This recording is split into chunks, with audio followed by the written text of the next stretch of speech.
Mabuhay! Samahan niyo ako sa panibagong araw.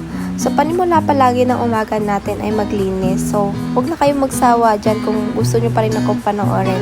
Dahil ito palagi ang umaga routine ko. Umaga routine, hindi morning routine. So, yun nga.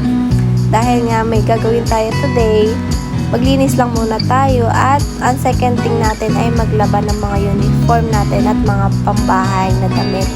At naisip ko lang kasi once na hindi ako kumilos ngayon ay tatama rin na ako. So yun nga, kailangan ko laging gumalaw. Siyempre, igiling mo, charis.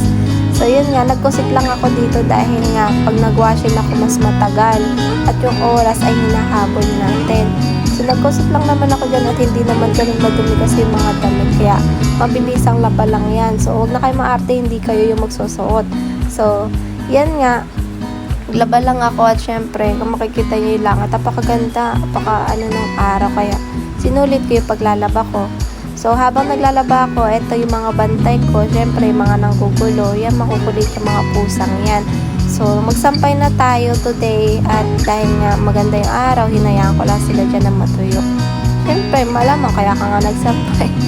So yan nga, ang ganda ng langit, manya ko mabilis ang magsampay kasi nga may gagawin tayo. So yun nga, mag-asikaso na tayo para pumasok sa school. Kaso timing to mga pusang to, nang gulo pa nga ng mga gamit sa kwarto at kailangan ko pa maglinis uli, diba? Pakagaling nila. May mga tagalinis yung mga pusang yan. So after school ay na ako ng mga sinampay at magtitiklop na tayo. At habang nagtitiklop na ako dyan, kumatok si mami at makikipag-chikan sa akin at hindi ko na nga kaya dahil nga sobrang pagod na ako at may gagawin pa ako after that.